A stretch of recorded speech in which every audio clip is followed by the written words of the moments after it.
Assalamualaikum soleh-solehahku, gimana kabarnya hari ini? Ibu harap kalian semua dalam keadaan baik-baik saja ya. Tetap selalu jaga kesehatan dan mematuhi protokol kesehatan. Oke, sebelum kita memulai pembelajaran hari ini, marilah kita berdoa terlebih dahulu ya. Kita baca doa bersama-sama.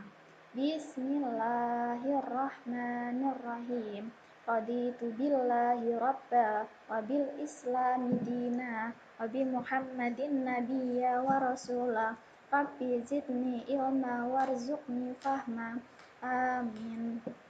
Nah, semoga dengan berdoa kita ini diberikan kemudahan dan kelancaran dalam menuntut ilmu hari ini. Amin. Oke, ada yang masih ingat nggak minggu kemarin kita membahas apa? Ya, kemarin kita udah membahas Nabi Muhammad SAW sebagai rahmat bagi seluruh alam dan sifat-sifat mulia Nabi Muhammad SAW dan sahabat ketika berdakwah. Nah, sekarang kita akan membahas materi tentang apa ya? Tentang ciri-ciri kepribadian Nabi Muhammad SAW. Oh ya, di sini di pembelajaran hari ini Ibu harapkan ya solih-solihahku dapat menyebutkan ciri-ciri kepribadian Nabi Muhammad SAW sebagai rahmat bagi seluruh alam dan bisa membiasakan memiliki sikap kasih sayang terhadap alam sekitar di kehidupan sehari-hari. Oke, siap? Oke deh, ya udah. Sekarang kita masuk ke materinya. Yuk diperhatikan ciri-ciri kepribadian Nabi Muhammad SAW. Yang pertama, kepedulian Nabi Muhammad SAW terhadap sesama. Nih, yang pertama, kasih sayang Nabi Muhammad terhadap anak-anak. Nih, baca nih, yuk bareng-bareng. Nabi Muhammad SAW mempunyai sifat kasih sayang yang luar biasa terhadap semua orang termasuk anak-anak. Jadi, Nabi Muhammad itu senang sama yang namanya anak-anak. Lanjut, yang kedua, kasih sayang Nabi Muhammad SAW terhadap anak yatim. Di sini ada yang tahu nggak anak yatim itu apa? Di sini baca nih, anak yatim adalah anak yang tidak mempunyai ayah lagi. Sedangkan kalau piatu itu yang tidak mempunyai ibu. Oke, di sini lanjut yuk. Rasulullah SAW menganjurkan kepada kita supaya peduli terhadap apa? Anak yatim dengan cara apa? Biasanya dengan cara menyantuninya. Oke, lanjut. Yang ketiga, kasih sayang Nabi Muhammad SAW terhadap orang sakit dan janda. Di sini Nabi Muhammad SAW mengajarkan kepada kita supaya menjenguk orang yang sedang sakit. Jadi kalau ada teman atau keluarga yang sakit, dijenguk ya, karena mendapatkan pahala ya. Oke, lanjut. Rasulullah juga memerintahkan kepada kita untuk apa? Memiliki rasa peduli dan memperhatikan nasib para janda. Janda itu apa sih? Dia janda itu yang udah cerai dengan suaminya. Oke, lanjut. Yang keempat, kasih sayang Nabi Muhammad kepada orang yang pernah memusuhinya. Nabi Muhammad SAW itu sejak diangkat menjadi nabi hingga akhir hayatnya terkenal sebagai orang yang mempunyai sifat pengampun.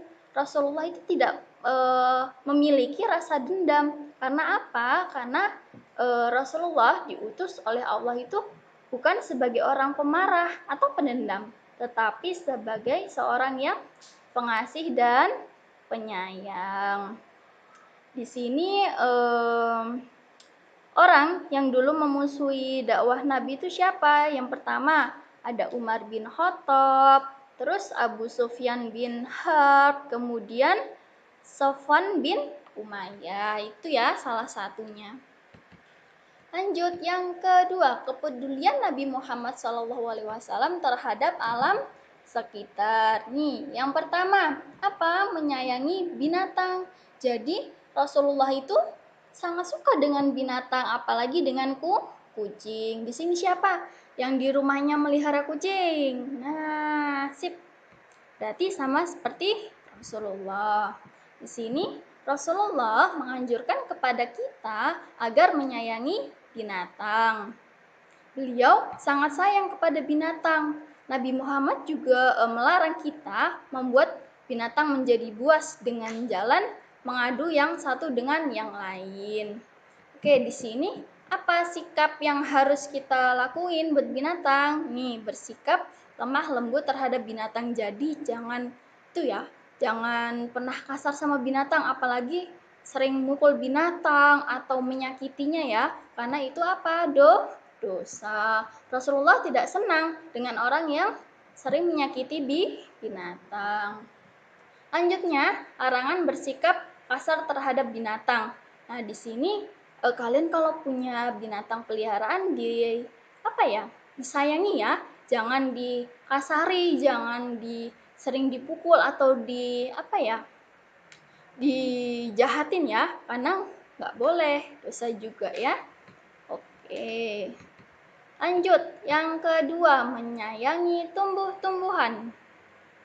Nabi Muhammad SAW selain menyayangi hewan, juga menyayangi tumbuhan. Beliau melarang kita untuk menebang pohon secara sembarangan, terutama pohon-pohonan yang berbuah. Contohnya apa? Itu contohnya ada pohon mangga, pohon apa lagi? Pohon durian, pohon apel, dan lain-lain. Rasulullah bahkan menyuruh kita untuk menanam tanaman yang bermanfaat dan dapat membuahkan hasil. Beliau mengajarkan kepada kita bahwa tanah yang ditempati itu harus dimanfaatkan sebaik-baiknya. Jadi kalau kita punya kebun, ya ditanami tanaman yang bermanfaat. Misalnya apa? Itu cabai, terus tomat yang bermanfaat ya. Oke, ajaran Rasulullah untuk menyayangi tanaman dan memeliharanya adalah ajaran yang penting untuk kita semua. Sebaliknya, apabila kita mengadakan kerusakan di bumi ini, Allah akan marah ya. Manusia, hewan, dan tumbuh-tumbuhan itu adalah makhluk Allah. Manusia itu yang harus bertanggung jawab atas lingkungan yang ada di bumi ini. Lingkungan baik dan lingkungan yang rusak bisa terjadi itu karena apa? Ya karena perbuatan manusia. Jadi harus dirawat ya. Ya mulai dari yang binatang tadi, terus sama yang tumbuh-tumbuhan. Oke, nah materi hari ini udah selesai. Nah sekarang anak-anak dipahami ya. Ini ada soal yang sudah Ibu tulis. Silahkan kalian kerjakan di buku, terus nanti di foto ya, hasil jawabannya dikirimkan ke WA-nya Ibu. Nih, ada soal 1-4 dikerjakan ya. Kalau ada yang nggak tahu bisa tanya sama ibu atau ayahnya. Kalau nggak tanya sama ibu juga nggak apa-apa ya. Nih yang pertama, Nabi Muhammad SAW banyak memberi contoh kepada umatnya agar menyayangi binatang dan tidak boleh berbuat kasar kepada binatang. Nah di sini soalnya sebutkan contoh perbuatan Rasulullah yang mencerminkan perbuatan menyayangi binatang. Nah apa aja tadi sudah Ibu kasih tahu ya. Lanjut, nomor 2. Menurut kalian, hal apa sajakah yang bisa kita perbuat agar alam dan tanaman di sekitar kita tetap lestari atau terjaga dan bermanfaat? Apa yang harus kita perbuat biar alam dan tanaman di sekitar kita terjaga? Jawab ya.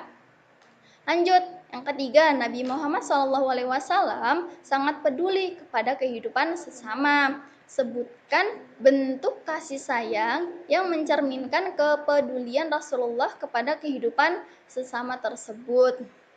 Tadi sudah Ibu kasih tahu ya, ada beberapa. Nah, nanti di sini disebutkan aja. Oke? Nah, selanjutnya yang terakhir nih. Tuliskan secara singkat bagaimana sikap Nabi Muhammad SAW terhadap anak-anak, kemudian anak yatim, orang sakit, maupun kepada mereka yang pernah memusuhinya. Jadi ditulis saja secara singkat cara garis besarnya. Bagaimana sikap Nabi Muhammad terhadap anak-anak, kemudian anak yatim, orang sakit, maupun kepada mereka yang pernah memusuhi Nabi Muhammad ya. Oke, sekian pembahasan materi hari ini. Ibu harapkan soleh-solehaku paham ya materi kita hari ini tentang apa ciri-ciri kepribadian Nabi Muhammad SAW. Oke anak-anak, jangan lupa ini dikerjakan ya, terus dikirim. Oke, sebelum kita tutup, baca hamdalah terlebih dahulu yuk. Alhamdulillahirabbil alamin. Sekian pembahasan kita hari ini. Ibu tutup. Wassalamualaikum warahmatullahi wabarakatuh.